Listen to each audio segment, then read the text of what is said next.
Subscribe करें हमारे YouTube channel को और बेल आइकन को प्रेस करें हमारे लेटेस्ट वीडियोस को देखने के लिए।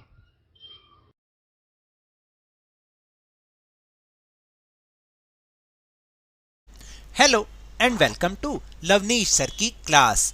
आज की ये शिक्षा निदेशालय राष्ट्रीय राजधानी क्षेत्र दिल्ली की वर्कशीट नंबर 35 जो कि कक्षा 7वीं के विद्यार्थियों के लिए है। यह ली गई है विज्ञान विषय से और इसमें हम पुनरावृत्ति कर रहे हैं पाठ पादपों में पोषण की। और इस पाठ के अंतर्गत आज हम जिस टॉपिक की रिवीजन करेंगे उसका नाम है मृत जीवी एवं मृदा में पोषकों की पुनः पूर्ति। यानी पिछले वर्कशीट में आपको याद हो तो हमने विषम पोषी प्रणाली की बात की थी। आज हम मृत जीवियों की बात करेंगे और मृदा में पोषकों की पुनः पूर्ति कैसे होती है उसके बारे में बात करेंगे, उसके रिवीजन करेंगे। तो चलिए बिना समय गवाए शुरुआत करते हैं मेरे साथ और समझने की कोशिश करते हैं। तो देखिए, निम्नलिखित में से प्रत्येक प्रश्न में सही विकल्प का चयन कीजिए। यहाँ पर कुछ प्रश्न दे रखे हैं जिनके विकल्प आपको दिए हुए हैं और उसमें से सही विकल्प का चयन करना है। जैसे पहला प्रश्न है कि वे पादप जो सड़े गले एवं मृत पदार्थों से अपना पोषण प्राप्त करते हैं उन्हें क्या कहते हैं या वो क्या कहलाते हैं? क्या वो स्वपोषी कहलाते हैं, क्या वो मृत जीवी कहलाते हैं, या परजीवी कहलाते हैं, या हरित शैवाल कहलाते हैं? वो कहलाते हैं मृत जीवी, जो कि सड़े गले और मृत पदार्थों से ही अपना पोषण प्राप्त करते हैं। फिर दूसरा प्रश्न है कि वे जीव जो वायुमंडलीय नाइट्रोजन को विलय यानी घुलनशील पदार्थों में परिवर्तित कर देते हैं। यानी वो जीव जो वायुमंडल में उपस्थित नाइट्रोजन को घुलनशील पदार्थों में परिवर्तित कर देते हैं वो कौन होते हैं? भाई राइजोबियम है, कवक है, घटपर्णी जो पिछली बार हमने बात भी की थी, या घास। तो इसका सही उत्तर है राइजोबियम। राइजोबियम क्या करता है? वो वायुमंडल की नाइट्रोजन को घुलनशील पदार्थों में परिवर्तित कर देते हैं। इसके बाद प्रश्न नंबर 3 है मिलान करिए। स्तंभ 1 को स्तंभ 2 के साथ मिलाना है। जैसे पहले में लिखा है मशरूम, तो मशरूम क्या है? आपको याद है ना, हमने जब लेसन पढ़ रहे थे उसमें हमने उदाहरण भी दिया था, मृत जीवी है। मशरूम क्या है? मृत जीवी है। फिर इसके बाद लाइकेन जो कि एक घास की तरह होती है, वो शैवाल और कवक है। इसके बाद दाल जो है, दालें कैसे होते हैं, किसके साथ आप मिलाओगे? तो दालों को हम मिलाएंगे फलीदार पादप या पौधों से।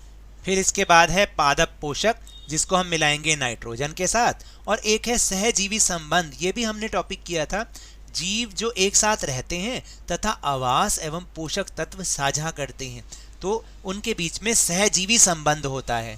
यानी दो जीव जब एक साथ रहते हैं और वो अपने आवास और पोषक तत्वों को साझा करते हैं तो उनके बीच में सहजीवी संबंध होता है। तो अब चौथा प्रश्न, अनुच्छेद पढ़ने के पश्चात दिए गए प्रश्न का उत्तर दीजिए। चलिए अनुच्छेद को पढ़ते हैं। कुछ जीव एक दूसरे के साथ रहते हैं तथा अपने आवास एवं पोषक तत्व की साझेदारी करते हैं, यानी जो भोजन भी होता है वो दोनों में बंटता है। इसे ही सहजीवी संबंध कहते हैं। उदाहरण के लिए कुछ कवक वृक्षों के जड़ों में रहते हैं। वृक्ष कवक को पोषण प्रदान करते हैं और बदले में उन्हें जल एवं पोषकों के अवशोषण में सहायता मिलती है। देखिए दोनों की मदद हो रही है एक दूसरे से कि कवक जो है वो वृक्ष के पेड़ की जड़ों में रहते हैं, वहां पर उनको भोजन यानी पोषण मिलता है और बदले में वो जो कवक होते हैं वो पोषकों का अवशोषण कराने में पेड़ों की सहायता करते हैं। तो वृक्ष के लिए इस संबंध का विशेष महत्व है और इसको ही हम सहजीवी संबंध भी कहते हैं। तो इसी के ऊपर आधारित प्रश्न है कि सहजीवी संबंध में रहने वाले जीव किस प्रकार एक दूसरे से लाभान्वित होते हैं, यानी सहजीवी संबंध में रहने वाले जीव एक दूसरे से उनको क्या लाभ होता है। देखिए सहजीवन में दो प्राणी जीवित रहने के लिए एक दूसरे पर निर्भर रहते हैं। यानी जब उनमें सहजीवी संबंध है तो दोनों ही प्राणी अपने जीवित रहने के लिए एक दूसरे पर निर्भर करते हैं, जिसमें दोनों एक दूसरे को लाभ पहुंचाते हुए साथ साथ जीवित रहते हैं। फिर इसके बाद है पांचवा प्रश्न, उचित विकल्प का चयन कर रिक्त स्थान को भरें। यहाँ पर दो विकल्प दे रखे हैं और आपको बताना है इसमें सही खाली स्थान में कौन सा शब्द आएगा या कौन से ये शब्दांश आएंगे। कवक के बीजाणु जैव पदार्थ पर अंकुरित होकर नए कवक को जन्म देते हैं। तो कवक के बीजाणु क्या करते हैं, कैसे पदार्थ पर नम एवं उष्ण जैव पदार्थ पर ही अंकुरित होकर नए कवक को जन्म देते हैं। तो इसमें ये वाला जो विकल्प है वो बिल्कुल सही है। यानी आपने भी देखा होगा जब बरसात के महीनों में जैसे आपका कोई चमड़े की चीज़ है, लेदर की चीज़ है, आपने देखा होगा उसके ऊपर कुछ वाइट वाइट सा आ जाता है।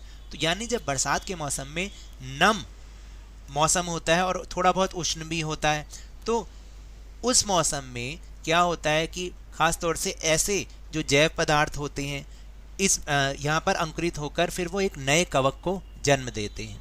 तो अब आप समझे।